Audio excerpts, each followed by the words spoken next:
There has to be a standard somewhere. There has to be a line somewhere. Just because you scream loud does not mean you scream right. Well, we don't want him in our school. You know how many people I went to college with that I didn't like? But damn if they was at the school or not. I minded my own business. I hung out with the people that I liked. I considered transferring. Just like you Howard kids. This school is not up to our standards. Well, leave. Stop giving them your money.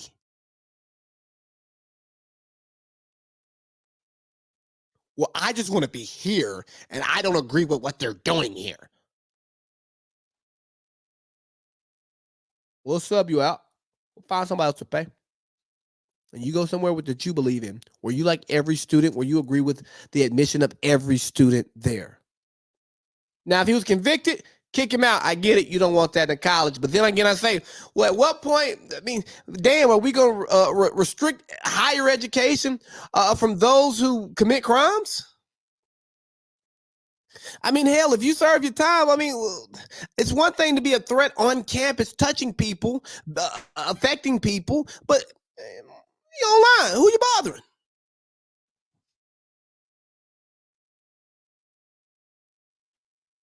This senseless censorship. Like I saw a post today talking about petition going around to have people stop interviewing Will and Jada. Stop watching the interviews. Stop consuming it. Scroll by it. It's okay. It is okay. You don't have to consume that nonsense if you don't like it. Let me find that post. Let me see.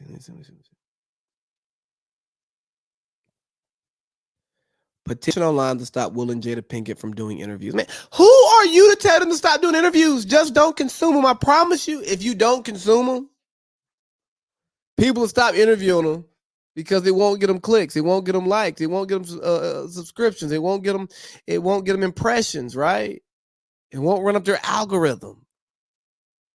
But you can't tell people what to do. Our country wasn't built on that. Our country was built on freedom of speech. So now I can't interview this person. I can't interview Will and Jada Smith because they're annoying as hell. Don't consume it. Change the channel.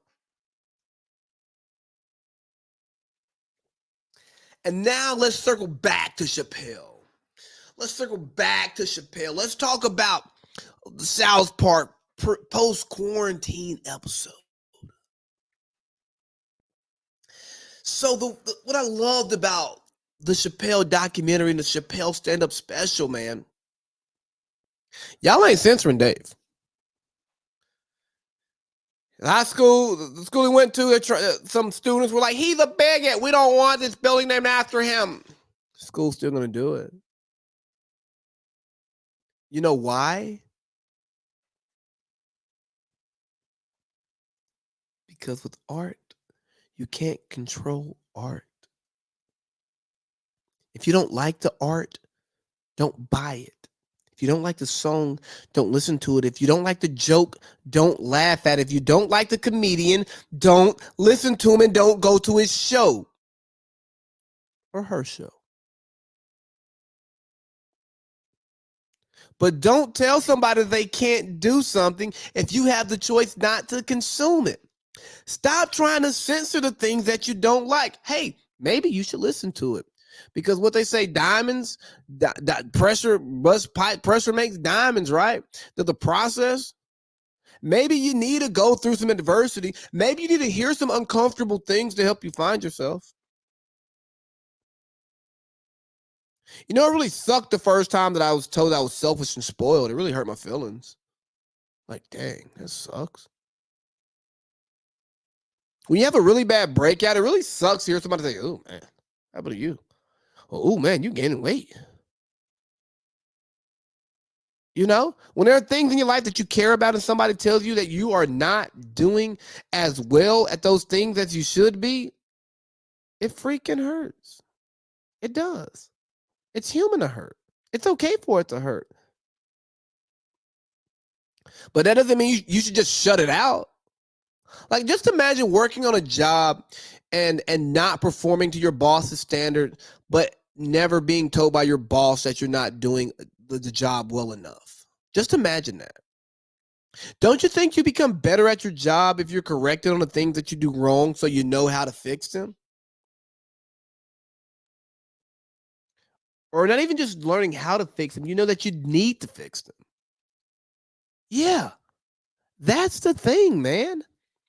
Stop trying to censor things you don't want to hear. Listen to it, apply it, move on. Listen to it, ignore it, move on. Ignore it, move on. One of the funniest things about the Chappelle documentary was, guess what? He doubled down on everything that y'all are mad at him about. Because he's like, bro, this is senseless censorship. What are you mad about? This is just senseless. This censorship right here is senseless. Same thing with South Park. I'm a South Park guy. Seen every episode they've ever put out. Most of them many times. And we get this post-pandemic episode, and the biggest thing about it, it's like South Park in the future. Everybody's grown, and you can't even make a joke. You have to make sure that, oh, I can't say that because somebody might be bothered by it. I can't say that because everybody is the same. No, everybody's not the same. Everybody deserves to be treated with respect, but my God, let me say something that's messed up. Let me say something that's disrespectful. Let me say something that might have some hate behind it. Let me reveal to you who I truly am, because guess what? We live in a false, you get a false sense of security when everybody's being censored. Because the feelings aren't changing. It's just like, oh, we're going to integrate this school now.